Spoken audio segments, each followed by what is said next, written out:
Assistant electrical inspector exam വന്ന ഉടനെ തന്നെ ഒരുപാട് ഉദ്യോഗാർത്ഥികളുടെ സംശയമാണ് KSEBയുടെ അസിസ്റ്റന്റ് എഞ്ചിനീയർ എക്സാം എപ്പോൾ നടക്കും എന്നുള്ള ഒരു സംശയം അല്ലേ.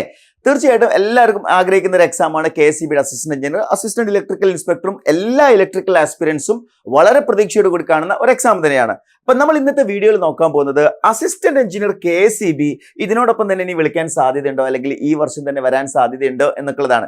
റാങ്ക് ലിസ്റ്റിന്റെ ഒരു രീതി വെച്ച് നോക്കുകയാണെങ്കിൽ ഈ വർഷം വരാൻ ഒരു സാധ്യതയില്ല. കാര്യം നിങ്ങൾക്ക് എല്ലാവർക്കും അറിയാം, ഇപ്പൊ റാങ്ക് ലിസ്റ്റ് വന്നിട്ടേ ഉള്ളൂ. എന്നിരുന്നാലും ഒരു 3 വർഷം എന്ന് പറയുമ്പോൾ റാങ്ക് ലിസ്റ്റ് വാലിഡിറ്റി ഉള്ളത് കൊണ്ട് തന്നെ ഒരു 2 വർഷമൊക്കെ കഴിഞ്ഞിട്ടാണ് നോട്ടിഫിക്കേഷൻ വരാൻ സാധ്യത ഉള്ളത്. എന്നിരുന്നാലും ഒരു വലിയ അപ്ഡേറ്റ് എന്ന് പറയുന്നത് ഈ എക്സാമുമായി ബന്ധപ്പെട്ട് നിങ്ങൾ മനസ്സിലാക്കേണ്ട ഒരു കാര്യം എന്ന് പറയുന്നത് ഇതായിരുന്നു കഴിഞ്ഞ പ്രാവശ്യത്തെ റാങ്ക് ലിസ്റ്റ് എന്ന് പറയുന്നത്. KSEBയുടെ അസിസ്റ്റന്റ് എഞ്ചിനീയറിന്റെ റാങ്ക് ലിസ്റ്റ് ഇതാണ്. അപ്പൊ ഈ ഒരു rank list brought in to force in with effect from 12/12/2024 അതായത് നിലവിൽ ഒരു വർഷം പോലും പൂർത്തിയായിട്ടില്ല. കഴിഞ്ഞ 2024 ഡിസംബർ 12 റാങ്ക് ലിസ്റ്റ് വന്നിട്ടുള്ളത്. അപ്പൊ ഈ ഡിസംബറോട് കൂടി ഒരു വർഷം ആവുകയുള്ളൂ. അപ്പൊ അങ്ങനെ നോക്കുകയാണെങ്കിൽ ഈ ഡിസംബറിൽ വരാൻ സാധ്യതയില്ല.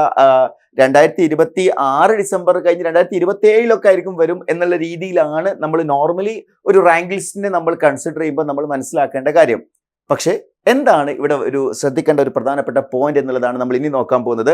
അപ്പൊ ഈ റാങ്ക് ലിസ്റ്റിൽ നമ്മൾ നോക്കുകയാണെങ്കിൽ ഇതെല്ലാം റാങ്ക് ലിസ്റ്റിലെ റാങ്കുകളാണ്. ഞാൻ ഇവനെ ഫുൾ റാങ്ക് ലിസ്റ്റ് ഇതിൽ ഇട്ടിട്ടില്ല. മെയിൻ ലിസ്റ്റിൽ ആദ്യത്തെ 3 ആൾ, പിന്നെ ലാസ്റ്റിലേക്കുള്ള ആളുകളെയാണ് ഞാൻ എടുത്തിട്ടുള്ളത്. എന്ന് വെച്ചാൽ ഈ റാങ്ക് ലിസ്റ്റിൽ അവസാനത്തെ നമ്പറുകാരനെ പ്രത്യേകം ശ്രദ്ധിക്കുക. മെയിൻ ലിസ്റ്റിലെ അവസാനത്തെ നമ്പറുകാരൻ എന്ന് പറയുന്നത് 364 വന്നിരിക്കുന്നത്. ഓക്കെ, 364 മെയിൻ ലിസ്റ്റിലെ അവസാനത്തെ ആള്. ഇനി നമ്മൾ നോക്കാൻ പോകുന്നത് ഈ റാങ്ക് ലിസ്റ്റിൽ നിന്ന് എത്ര പേർക്ക് ഇതിനോടകം അഡ്വൈസ് പോയിട്ടുണ്ട് എന്നുള്ളതാണ്. അപ്പൊ ഈ അഡ്വൈസ് പോയ ലിസ്റ്റ് നമ്മൾ നോക്കുകയാണെന്നുണ്ടെങ്കിൽ ഇതിനോടകം 243 ആളുകൾക്ക് എന്ത് ചെയ്തിട്ടുണ്ട്, ഈ റാങ്ക് ലിസ്റ്റിൽ നിന്ന് അഡ്വൈസ് പോയിട്ടുണ്ട്. അതിൽ തന്നെ നമ്മൾ നോക്കുകയാണെങ്കിൽ ഓപ്പൺ കാറ്റഗറിയിൽ 182 വരെ പോയിട്ടുണ്ട്, SCയിൽ 303, അതേപോലെ തന്നെ മുസ്ലിം കാറ്റഗറിയിൽ 175, LCയിൽ അതേപോലെ തന്നെ OBCയിൽ 181, ദെൻ SIUCയിൽ 245, അങ്ങനെ ഡിഫറെന്റ് കാറ്റഗറീസിൽ EWSയിൽ 330 വരെയൊക്കെ പോയിട്ടുണ്ട്. അതായത് ഈ റാങ്ക് ലിസ്റ്റിൽ നമ്മൾ പറഞ്ഞു 364 പേരുള്ള ഒരു മെയിൻ ലിസ്റ്റിൽ ഇതിനോടകം 243 ആളുകൾക്ക് അഡ്വൈസ് പോയി എന്ന് പറയുമ്പോൾ ഈ റാങ്ക് ലിസ്റ്റിന്റെ ഒരു എന്താ പറയാ, അത്രയും അധികം ആളുകൾക്ക് ഓപ്പർച്യൂണിറ്റി ഉള്ള ഒരു എക്സാം ആയിരുന്നു അതെന്ന് മനസ്സിലായിട്ടുണ്ടാവുമല്ലോ. അപ്പൊ ഇനി ഈ മെയിൻ ലിസ്റ്റിലേക്ക് നമ്മൾ നോക്കുകയാണെങ്കിൽ 364 ഉള്ളത്. 364 ഇനി എത്ര വേക്കൻസീസ് വരാൻ സാധ്യതയുണ്ട് എന്നുള്ളതിനെ കുറിച്ച് ഒരുപാട് ഉദ്യോഗാർത്ഥികൾ പലപ്പോഴായിട്ട് KSEBയിലൊക്കെ എൻക്വയറി ചെയ്ത സമയത്ത് മനസ്സിലാക്കാൻ കഴിഞ്ഞ കാര്യം എന്ന് പറയുന്നത് 425ഓളം ഒഴിവുകൾ ഇപ്പൊ നിലവിൽ KSEBയിൽ ഉണ്ട്. പക്ഷെ റിപ്പോർട്ട് ചെയ്തിട്ടില്ല കേട്ടോ. അതെന്ത് ചെയ്തിട്ടില്ല, അത് PSCക്ക് റിപ്പോർട്ട് ചെയ്തിട്ടില്ല. അതിനു വേണ്ടിയുള്ള നടപടികൾ ഉദ്യോഗാർത്ഥികളുടെ ഭാഗത്തുനിന്ന്, റാങ്ക് ഹോൾഡേഴ്സ് അസോസിയേഷന്റെ ഭാഗത്തു നിന്നൊക്കെ വളരെ കൃത്യമായിട്ട് നടക്കുന്നുണ്ട്. സോ ഈ ഒരു കാര്യമാണ് ഞാൻ ശ്രദ്ധിക്കാൻ പോകുന്നത്. അതായത് റാങ്ക് ലിസ്റ്റിൽ ഉള്ളതിനേക്കാൾ കൂടുതൽ വേക്കൻസീസ് എന്ത് ചെയ്തിട്ടുണ്ട്, ഈ പറഞ്ഞിരിക്കുന്ന വേക്കൻസീസിന്റെ നമ്പറിൽ വന്നതുകൊണ്ട് തന്നെ ഒരു കാര്യം നിങ്ങൾക്ക് ഉറപ്പിക്കാം, ഈ റാങ്ക് ലിസ്റ്റ് എന്ന് പറയുന്നത് കാലാവധി പൂർത്തിയാകുന്നതിന് മുന്നേ തന്നെ ഈ റാങ്ക് ലിസ്റ്റിലെ മുഴുവൻ ആളുകൾക്കും ജോലി ലഭിക്കാനുള്ള സാധ്യതയുണ്ട്. അപ്പൊ അങ്ങനെ വരുമ്പോൾ വേറൊരു പ്രശ്നം വരികയാണ്.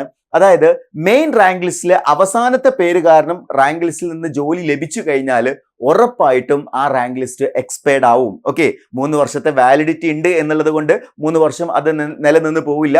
അതിന് മുന്നോടിയായിട്ട് റാങ്ക് ലിസ്റ്റിലുള്ള അവസാനത്തെ, മെയിൻ ലിസ്റ്റിലുള്ള അവസാനത്തെ ആൾക്കും ജോലി വന്നു കഴിഞ്ഞാൽ ഓട്ടോമാറ്റിക്കലി ഈ റാങ്ക് ലിസ്റ്റ് എക്സ്പയർഡ് ആവും. സോ ആ ഒരു സാധ്യത നിലനിൽക്കുന്നത് കൊണ്ട് തന്നെ KSEB അസിസ്റ്റന്റ് എഞ്ചിനീയർ ഞാൻ നേരത്തെ പറഞ്ഞതുപോലെ തന്നെ 2027 എന്ന് പറയുന്ന ആ ഒരു വർഷത്തിലേക്ക് പോകാനുള്ള സാധ്യതയില്ല.